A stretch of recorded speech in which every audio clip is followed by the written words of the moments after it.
विमल पोलो जुबा केसरी, हर पल मनाओ केसरी त्योहार।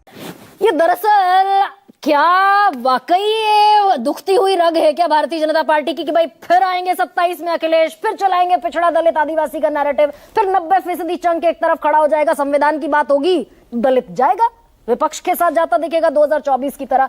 इसलिए ये हिंदुत्व का झंडा अब जो है आस्था, श्रद्धा, विश्वास। मैं छोटा सा एक रिसर्च बताता हूं आपको। इस बार आपने जब ध्वज फहराया गया तो कितने चार्टर्ड उतरते देखे अयोध्या में? कौन सा सुपरस्टार दिखा, कौन से वो बड़े कुनबे दिखाई दिए जो देश का कारोबार चलाते हैं सबसे ज्यादा? कोई कंपनी नहीं दिखी, शायद कोई नहीं दिखा ना? नहीं दिखा। वजह है उसकी वजह है कि करीबन 7,500 वो लोग बुलाए गए जिनमें आदिवासी हैं, सनातनी हैं, अघोरी हैं, 750 ग्राम प्रधान बुलाए गए हैं जो अयोध्या और फैजाबाद के आसपास के हैं। 26 वो जिले चुने गए हैं जो ये राम पथ गमन वाला पूरा मार्ग है, वहां वो जिले चुने गए हैं, वहां से वो लोग बुलाए गए हैं। वजह यह है कि अगर मैं गलत नहीं हूं तो लगभग 17-18 सीटों में शायद 6 या 7 सीटें बाकी रह गई हैं चित्रकूट तक। ये इन लोगों को जो बुलाया गया है, मतलब जो सारी सीटें हारी वहां का दरअसल ये मैनेजमेंट है, ये मैनेजमेंट है राम मंदिर के प्रांगण से। वो टॉप लिस्ट थी, ये बॉटम लिस्ट है। ये बॉटम लिस्ट है जिनको आज बुलाया गया। मैं भी हिंदू हूं, झंडा फहरा, राम मंदिर बना, ठीक है, जय श्री राम, इसमें कहीं कोई दिक्कत की बात ही नहीं है। लेकिन इसमें कोई पॉलिटिकल मैनेजमेंट नहीं है। वो पूरे देश को दिखाना था कि ये राम मंदिर बन गया। लेकिन राम मंदिर की जानिब से ही लल्लू सिंह ने पहली बार ये बात कही, अब की बार 400 पार संविधान बदल दिया। और पार्टी अयोध्या ही हार गई। और अयोध्या हारने का मतलब एक सीट हारना नहीं होता है।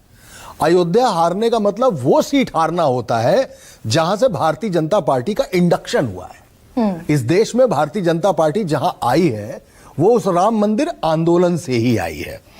उस पूरे मसले को और अयोध्या हारने के इस मैसेज को एक क्लियर कट फिर से जोड़ने के लिए ये 7,500, ये रैदास कम्युनिटी, ये आदिवासी, ये वनवासी, ये 56 सनातनी, अलग अलग वर्गों में जो काम कर रहा है, कोई पढ़ा रहा है। तो आप तो और प्रिसाइज जवाब दे रहे हैं मनोज राजन त्रिपाठी, जो जानकारी मुझे नहीं थी। तो कुल मिलाकर दरअसल उस नैरेटिव को क्वेश्चन करने की कोशिश है ना भाई। अखिलेश यादव के साथ चला गया पीडीए, पिछड़ा दलित, अल्पसंख्यक, आदिवासी, उसको ये मैनेज करने की कोशिश है। ये दर्द है।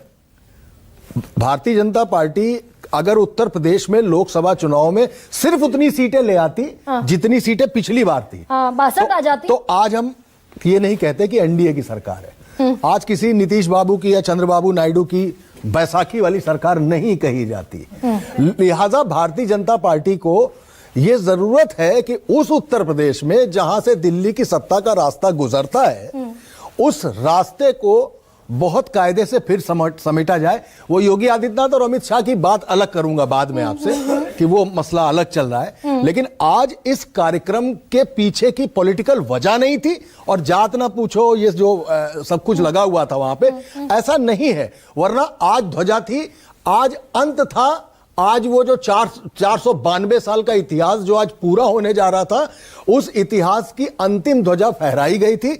उस दौरान तो वीआईपी, देश के बड़े स्टार्स, क्रिकेटर्स, न जाने कौन कौन आ रहे होते। और ये अच्छा मनोज जी, सदियों के घाव भर गए। प्रधानमंत्री ने बाकायदा एक मैसेज दिया जी कि राम राज्य के लिए हम 11 साल से काम कर रहे हैं, जात पात ना पूछो कोई, सदियों के घाव भर गए। ये 3 चीजें बड़ी महत्वपूर्ण हो जाती हैं क्या? यानी कुल मिलाकर हमने पिछड़े, दलित, आदिवासियों के लिए 11 साल में खूब काम किया। ये मैसेज देने की भी कोशिश है कि भाई अखिलेश यादव तो झूठा प्रोपेगेंडा चलाते हैं।